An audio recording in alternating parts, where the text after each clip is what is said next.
Các bạn nhé, chiếc xe bơm bê tông đang được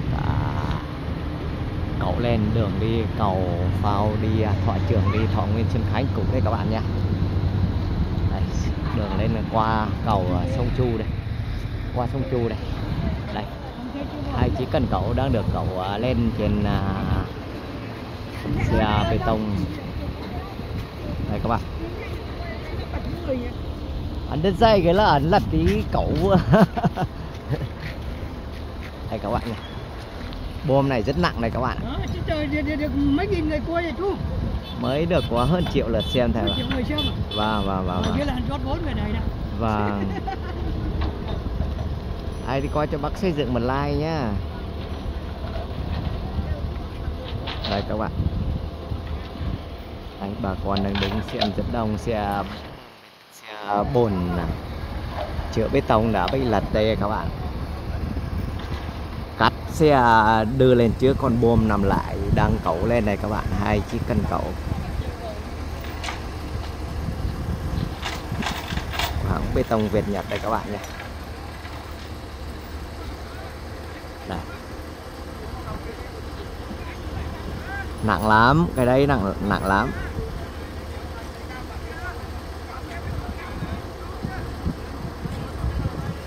Đây. Các bác tài hai xe cần cẩu đang phối hợp với nhau lại đây các bạn.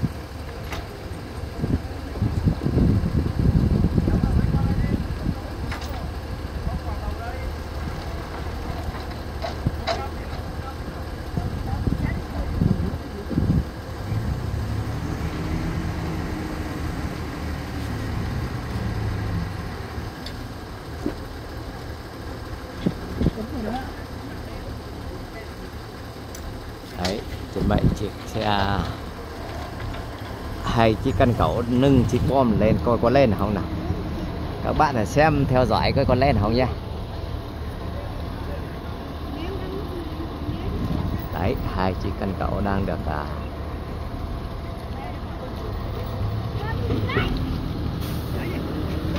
nặng lắm.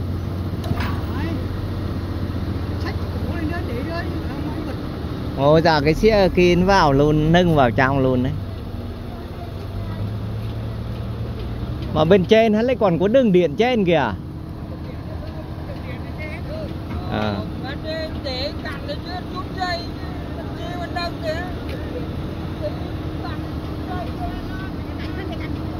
Đấy, hắn còn cái dây điện trên.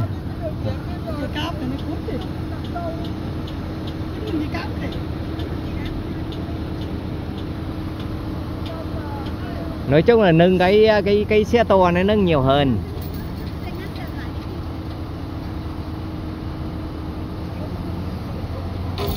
Ôi trời, nặng lắm. Đấy, chuẩn bị chị cha.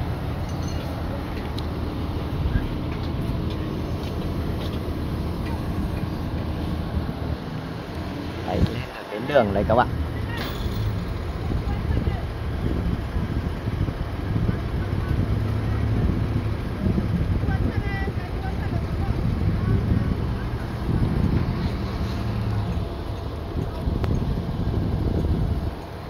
Các bạn, nếu mà hắn không có dây điện lên nâng cao tí nữa. Ây trời, cô sạch vẫn là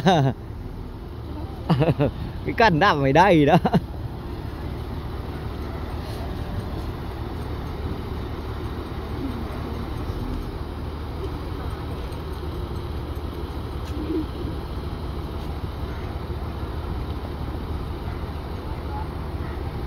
Đấy, nói mà có dây điện vẫn khôn nâng nha.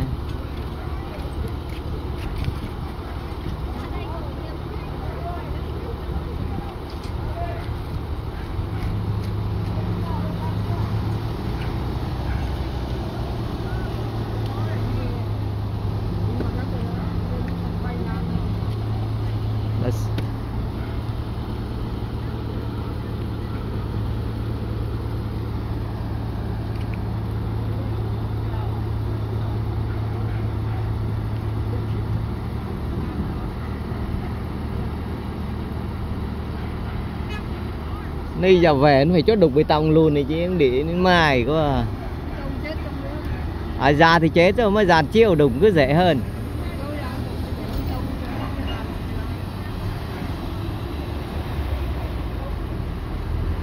Có hắn có mấy cái điểm cho vòng tròn đấy là để tháo về đây, tháo để đục ra đây.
Chiếc xe thì bẹp rúm này các bạn nhỉ. Đấy, chiếc xe chữa bồn thì đã bẹp rúm đã được cẩu lên này các bạn.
Theo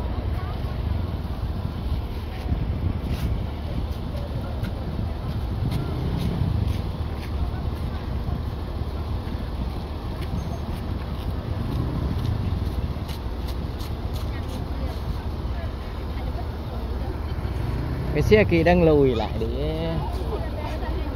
đấy, cái xe đang lùi lại đây.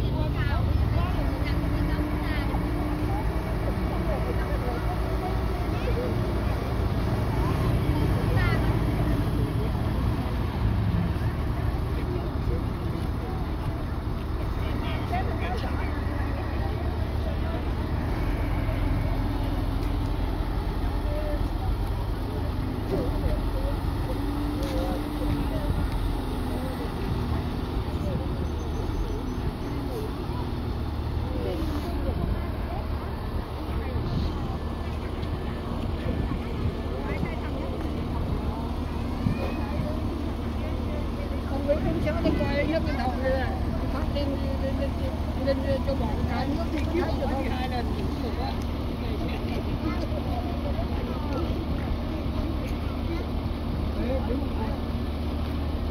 bé đi lên thằng kia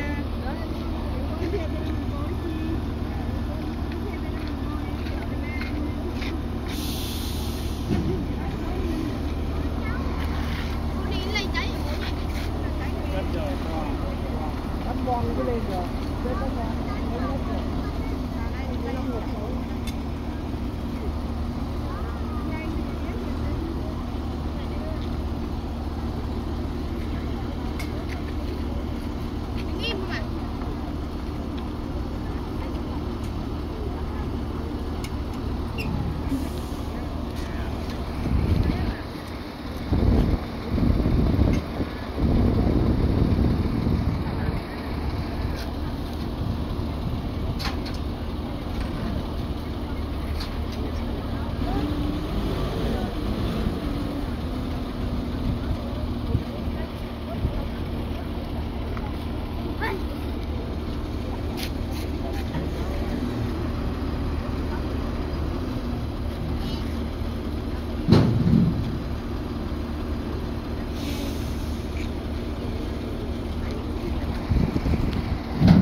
ơi.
Ba mươi tấn với mày.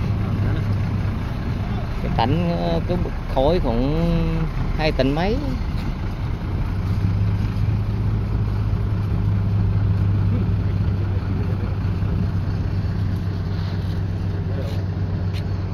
Lên là phải thao dò nhà bột thì anh đi cầu giờ thì cậu được đã. Mặt bao nhiêu là tiền? đấy Đây là mặt bao nhiêu là tiền? Mai người không chế đó.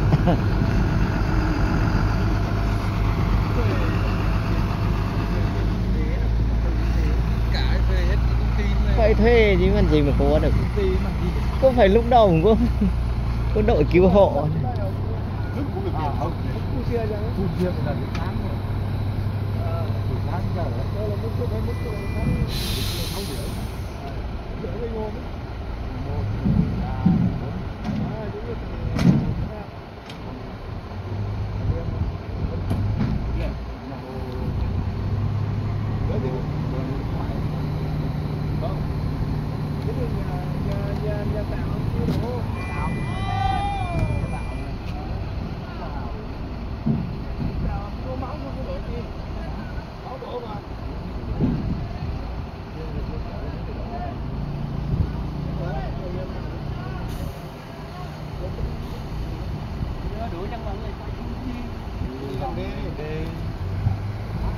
Đi vòng đi trái có gầm cầu lên đi đó.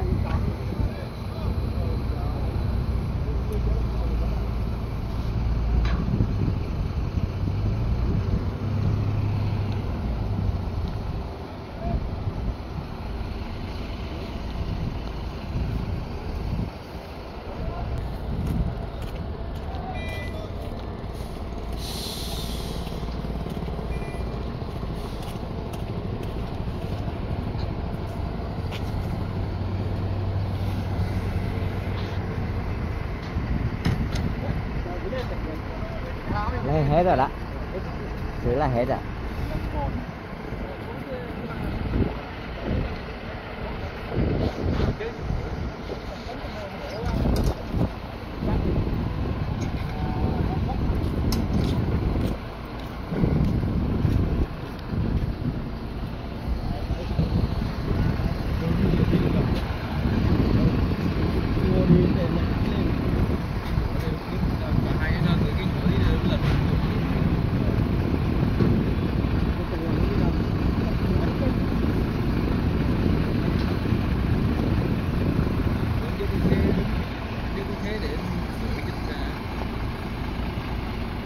Trên lại mắc cái đường dây điện này.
Trên này giờ chữa lên nặng đó.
Bác sẽ xin dừng video nha. Hẹn các bạn video sau nha.